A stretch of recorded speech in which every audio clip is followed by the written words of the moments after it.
And the Oscar goes to Jodie Foster, The Silence of the Lambs. The 64th Academy Awards in 1992 honored the best movies of 1991.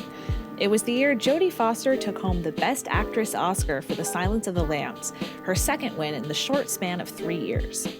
Tired of playing victims, she was determined to bring the now iconic feminist character Clarice Starling to life. Her work helped Silence of the Lambs dominate the 1992 awards. But her win wasn't necessarily inevitable. Her competition? Just two outlaws by the name of Thelma and Louise. We'll discuss how Geena Davis and Susan Sarandon's now legendary performances fell just short of the top prize, suffering from a game of numbers, and perhaps from the sheer audacity of their story. First, let's take a look at the nominees. It's certainly a strong group, but as usual, only a few were ever serious contenders for the top prize. Bette Midler in For the Boys as a singer who tours with the USO during World War II. For the Boys received 0 nominations besides Midler's, making her win in this category highly unlikely. At that point, only 2 other women had won under those circumstances. Sophia Loren in 1961 for Two Women, and Jodie Foster in 1989 for The Accused. Laura Dern in Rambling Rose as a woman who escapes her life of prostitution to become a maid for an affluent Southern family. Rambling Rose had only one other nomination, Diane Ladd, Laura Dern's real-life mother, for Best Supporting Actress. This was the first and only time a mother-daughter pair had ever been nominated for the same film. While the novelty of this was interesting, neither the movie nor Laura, who Entertainment Weekly had recently described as a bright young talent on the verge of stardom, could drum up enough interest to meaningfully compete. Geena Davis and Susan Sarandon in Thelma and Louise as best friends turned outlaws after Susan Sarandon's Louise kills a man attempting to rape Thelma, played by Geena Davis. Unlike Midler and Dern, both actresses here had a shot. Davis had already proven herself an Academy favorite just 3 years prior when she won Best Supporting Actress for her role in The Accidental Tourist. Sarandon had yet to win, but her celebrity had ballooned since her days as a cult favorite in the Rocky Horror Picture Show. With nearly as many nominations as The Silence of the Lambs, Thelma and Louise clearly struck a chord with critics and artistic peers. And last but not least, our winner, Jodie Foster as FBI agent Clarice Starling, who enlists the infamous Hannibal Lecter to contribute a psychological profile to her investigation of the serial killer Buffalo Bill. Jodie Foster had been a working actor since age 3, so by the time her role as a teen prostitute in 1976's Taxi Driver launched her into true movie stardom at age 14, she already had more credits to her name than both her co-star, Robert De Niro, and her director, Martin Scorsese. For the next 15 years, Jodie built a solid reputation, with the minor exceptions of her time at Yale and that one time a guy tried to kill President Reagan to impress her. She worked steadily to increase both her star value and her chops as a dramatic actress. In 1989, this journey culminated in her first Academy Award win for her role in The Accused. As a newly minted Best Actress winner, she began to look for her next project. When she read the novel The Silence of the Lambs by Thomas Harris, she immediately knew that she had to be in the movie version. She was tired of playing victims, and Clarice was anything but that. My whole life had been playing a lot of victims, so I'd been playing a lot of women that had been acted upon and things had been done to them. For me, the reason that it was so important to make this movie was that there was a sort of healing process and almost like a growing up process to finally playing the woman who saves the women. And that woman who is saving the woman sees a reflection of herself in the women that she's trying to save. She tried to buy the rights to the book, but discovered that Orion Pictures had already done so. And not only was director Jonathan Demme already attached, but he was also already eyeing Michelle Pfeiffer to play Clarice. Determined to get the part, she asked for a meeting, hopped on a plane, and asked him in person to be his second choice. Lucky for Jodie, Michelle thought the project was too dark, so the role was hers. The Silence of the Lambs became a box office juggernaut, outperforming every other Best Picture nominee that year, except Beauty and the Beast. Somehow, this horror film managed to tap into the chaotic post-Reagan zeitgeist, a nation whose news cycle included both the trial of serial killer Jeffrey Dahmer and the testimony of Anita Hill.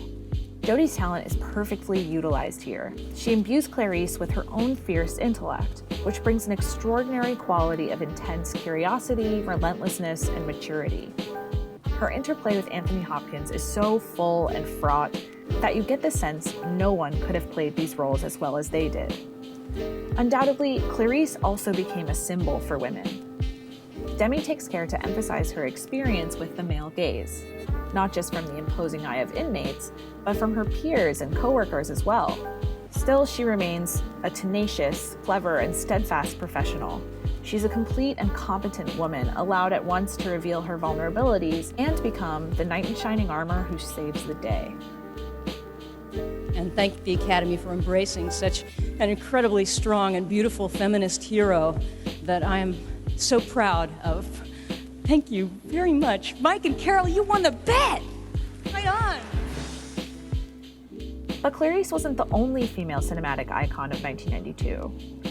This was the year of Thelma and Louise, and given their cultural staying power, how many articles were written about their recent reunion at the SAG Awards?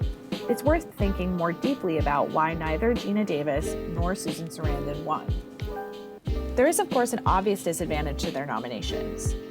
They clearly split some votes. Let's say as a voter you loved Thelma and Louise.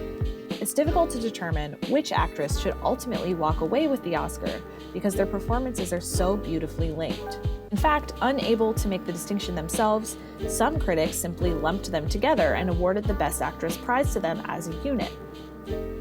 But apart from this simpler explanation, there's something more specifically transgressive about Thelma and Louise as characters than there is about Clarice Starling, and that may have also affected voters' perceptions. Clarice is not a rebel. She understands and navigates the boundaries of her space willingly, and pushes herself to succeed in a role that was not designed to cater to her. This is heroic in its own right, but it contrasts with the disobedient insurrection that makes Thelma and Louise heroic in a new and different way. They're outlaws from law enforcement, yes, but they're also outlaws from lifestyles that place them in boxes. Where Clarice was eager to find and maintain order, Thelma and Louise set out to destroy it. That kind of feminism is more challenging to absorb, and it doesn't come without a backlash. The film triggered vitriolic responses from some critics. It was called fascist, they were labeled horrible role models who set back feminism by participating in violence. Ralph Novak of People wrote, "Any movie that went as far out of its way to trash women as this female chauvinist sow of a film does to trash men would be universally and justifiably condemned." These scathing reviews caused the New York Times' Janet Maslin to push back. In her op-ed titled "Lay Off Thelma and Louise," she wrote, "Thelma and Louise feels unfamiliar in the best possible way. It's something as simple as it is powerful. The fact that the men in this story don't really matter. They're treated as figures in the landscape through which these characters pass. And as such, they're essentially powerless. For male characters, perhaps this is a novelty. But women in road movies have always been treated in precisely the same way." Roger Ebert recalled a personal anecdote to emphasize Thelma and Louise's genre-bending transcendence. As a guest on Oprah, he called Thelma and Louise a, quote, female buddy movie. When a woman in the audience shouted, "It isn't either, it's about sisterhood," she received thunderous applause. Thinking about this moment later, Ebert wrote, "I wanted to ask her what the difference was between buddyhood and sisterhood. And then I realized something. That was the whole point." When you remember that a Los Angeles Times investigation concluded that 77% of Academy members in 2012 were male, and that a San Diego State study found that 73% of top critics in 2016 were male, and then when you think about what those numbers must have been like in 1992, you begin to suspect that the transgression of Thelma and Louise might have gone underappreciated for a reason. 1992 was a wonderful year. We aren't always so lucky to see this category filled with such complicated and complete female characters. Jodie Foster's determination to bring women with agency to the screen paid off, leaving her with an Oscar and us with a heroic professional character. The only performances that could have challenged her, though equally heroic in different ways, may have paid for their boldness. but remain important figures in our cinematic history today. Thanks for watching. I hope you enjoyed this video. Don't forget to like, and if you're into it, subscribe. Thanks again. Bye.